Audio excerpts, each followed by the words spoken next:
আসসালামু আলাইকুম রহমতুল্লাহি ওবরকাতুহ। সম্মানিত দর্শক, প্রধানমন্ত্রী শেখ হাসিনা সম্প্রতি ভারত সফর করে এলেন।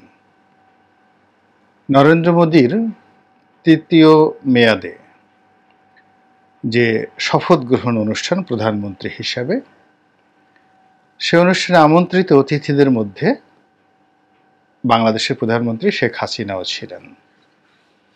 তো তার এইবারের যে দিল্লি সফর, এটি নিয়ে দিল্লিতে কথা হচ্ছে, পশ্চিমবঙ্গে কথা হচ্ছে, এবং বাংলাদেশকে ঘেরা যে ভারতের সেভেন সিস্টার রয়েছে সেখানেও কথা হচ্ছে। আর বাংলাদেশে বিতর্ক হচ্ছে, আলোচনা হচ্ছে, এবং যা হয় আমাদের দেশের যে আলোচনা এবং বিতর্কগুলো মূল ধারার যারা গণমাধ্যম, সেখানে যেভাবে হওয়া উচিত সেভাবে হয় না।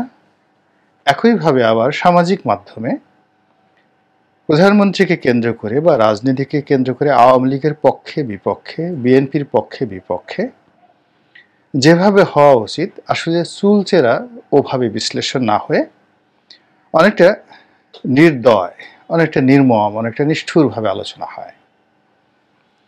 এবং এখানে কেউ যদি কাউকে সমর্থন করেন, সেটাও খুব নির্মমভাবে, নিষ্ঠুরভাবে, নির্দয়ভাবে করেন। আবার কারো বিরোধিতা হলেও ঠিক একই পরিণতিতে হয়ে থাকে। তো দিল্লিতে গিয়ে প্রধানমন্ত্রী কী কী করলেন সেই বিষয়গুলো নিয়ে যা এসছে, সেটা হলো তিনি প্লেন থেকে নামলেন। তারপর তাকে রিসিভ করার জন্য কর্মকর্তারা এসেছেন ভারতের। বাংলাদেশে নিযুক্ত, বাংলাদেশের যে সকল কর্মকর্তা দিল্লিতে নিযুক্ত আছেন তারা এসেছেন। আর ঢোল বাজিয়ে, আমরা যেভাবে সিনেমাতে দেখি যে অনেক ঢুলি লম্বা ধুতি পরে, ঢোলা ধুতি পরে, তারপরে তিড়িং বিড়িং করে নেচে, মানে ঢুলিদের নাচার একটা কিন্তু আলাদা ঢং আছে। এরকম খুব নাচুনে এক্সপার্ট, এক্সট্রাঅর্ডিনারি নাচুনে এক্সপার্ট এরকম ঢুলি প্রধানমন্ত্রীকে স্বাগত জানিয়েছেন নেচে নেচে। প্রধানমন্ত্রী আগ্রহ ভরে সেই ঢুলিদের কাছে গিয়েছেন, কিন্তু এবার তিনি আর আগের মতো নাচেননি। এর আগে একবার যখন তাকে অভ্যর্থনা জানানোর জন্য কিছু মেয়ে এসেছিল, তো মেয়েরা যখন নেচে গিয়ে তাকে সংবর্ধনা জানাচ্ছিলেন, তখন তিনিও তাদের সঙ্গে ঠিক ছন্দ মিলিয়ে নাচার চেষ্টা করেছিলেন, এবং ওটা রীতিমতো ভাইরাল হয়ে পড়েছিল। তো সেই ভাইরালে নেতিবাচক যে সমালোচনা, সেটি হয়তো প্রধানমন্ত্রী কগনিজেন্সে নিয়েছেন। এই কারণে এবার আর তিনি দেখেছেন, উপভোগ করেছেন, কিন্তু অঙ্গভঙ্গি করেননি। গেল প্রথম পর্ব। এরপর তিনি নিঃসন্দেহে একটা হোটেলে উঠেছেন। আবার সেখান থেকে তার যে কন্যা সাইমা ওয়াজেদ পুতুল, তার বাসভবনে গিয়েছেন, সেখানে একসাথে খাবার খেয়েছেন, এবং সেই ডাইনিং টেবিলে মা এবং মেয়ের যে ছবি, এটি এসছে। এবং আপনারা জানেন যে সাইমা ওয়াজেদ পুতুল দিল্লিতে এখন বিশ্ব স্বাস্থ্য সংস্থার আঞ্চলিক পরিচালক হিসেবে তিনি সেখানে কাজ করছেন, দায়িত্ব পালন করছেন জাতিসংঘের। তো প্রধানমন্ত্রী যে সকল অনুষ্ঠান ছিল, সেই অনুষ্ঠানের প্রায় সব ক্ষেত্রেই তার কন্যা তার সঙ্গে ছিলেন। এইবারের দিল্লি যাত্রাতে তিনি বিজেপির সাবেক প্রধানমন্ত্রী, সাবেক শীর্ষ নেতা এবং বয়োজ্যেষ্ঠ নেতা, এবং বর্তমান নরেন্দ্র মোদীর ঠিক বিপরীত মেরুর লোক এল কে আদভানি তার বাসভবনে গিয়ে সাক্ষাৎ করেছেন। নরেন্দ্র মোদী অনুষ্ঠানে উপস্থিত থেকেছেন, তার সঙ্গে তার ব্যক্তিগত বৈঠক হয়েছে, এবং সেখানেও পুতুল ছিলেন। তো এ সকল খবর ছাপিয়ে যে ছবিগুলো সামাজিক মাধ্যমে একেবারে রীতিমতো ভাইরাল হয়ে পড়েছে, সেটি হলো কংগ্রেসের সোনিয়া গান্ধী, রাহুল গান্ধীর মা, তার সঙ্গে তার যে অন্তরঙ্গ কোলাকুলি, এবং সে দৃশ্য দেখার মতো। উভয়ই খুব আবেগপ্রবণ ছিলেন, এবং প্রধানমন্ত্রীর আবেগটা একেবারেই নির্ভেজাল ছিল।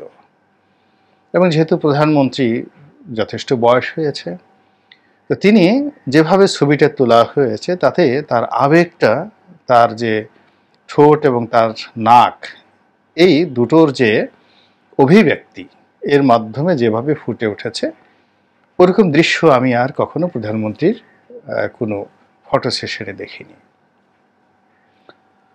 সোনিয়া গান্ধীর পর তিনি একইভাবে একেবারে পুত্র সমস্নেহে রাহুল গান্ধীকে জড়িয়ে ধরেছেন, আর কন্যা সমস্নেহে প্রিয়াঙ্কা গান্ধীকে জড়িয়ে ধরেছেন।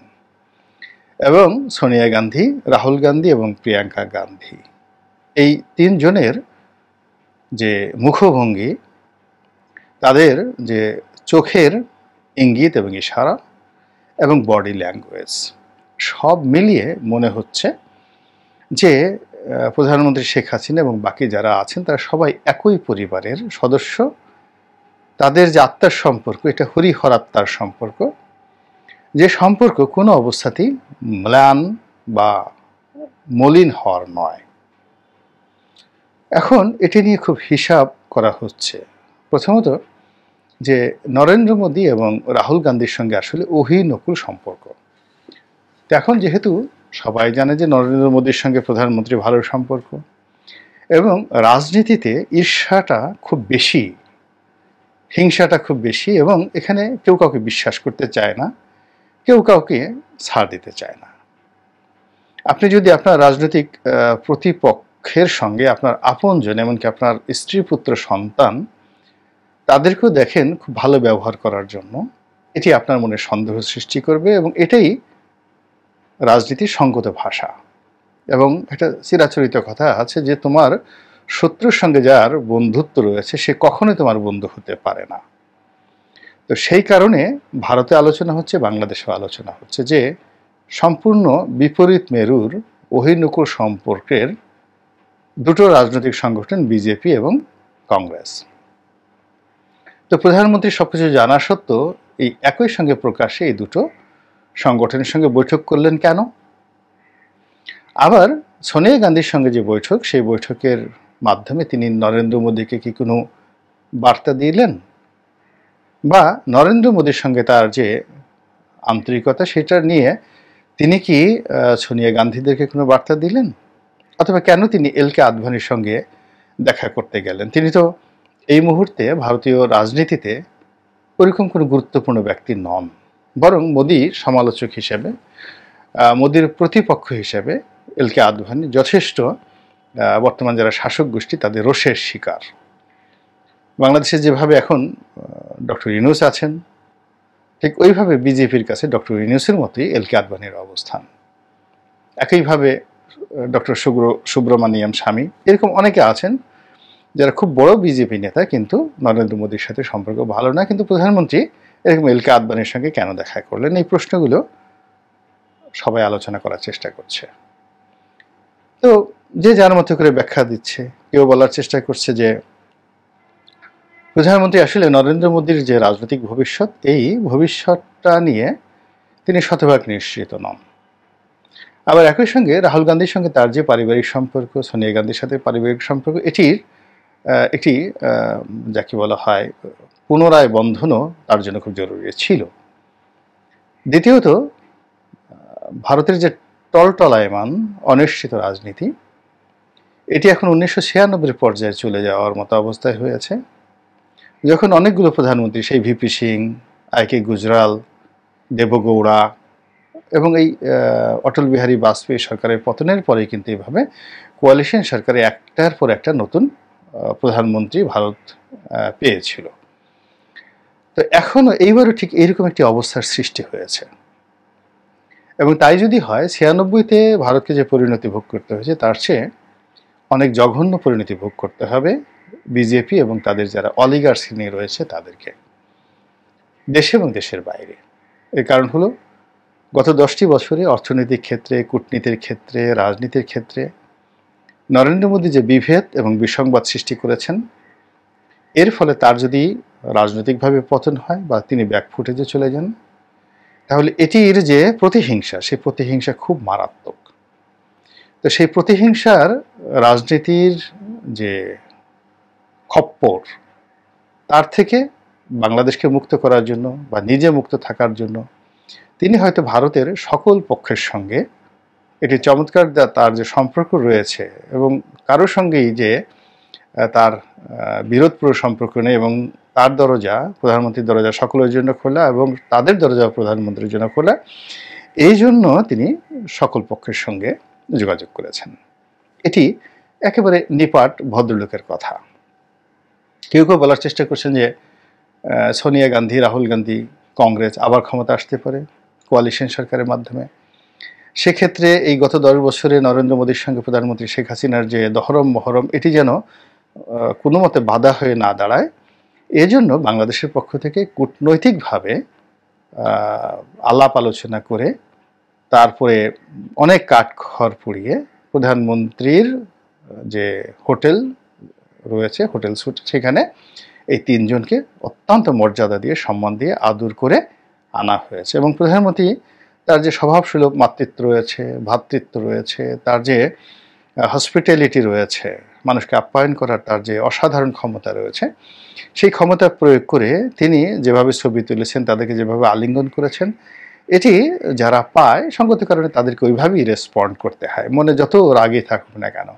তো সেই দিক থেকে তিনি যেভাবে সোনিয়া গান্ধীকে জড়িয়ে ধরেছেন, রাহুল গান্ধীকে জড়িয়ে ধরেছেন, সঙ্গত কারণে তারাও ভদ্রলোকের সন্তান, তারাও তার প্রতি উত্তরে ঠিক একই ভদ্রতা দেখিয়েছে। তো এই ছবিগুলো নিয়ে আলাপ আলোচনা যাই হোক না কেন, এর সামনে পেছনে অনেক জটিলতা যে আছে এতে কোনো সন্দেহ নেই।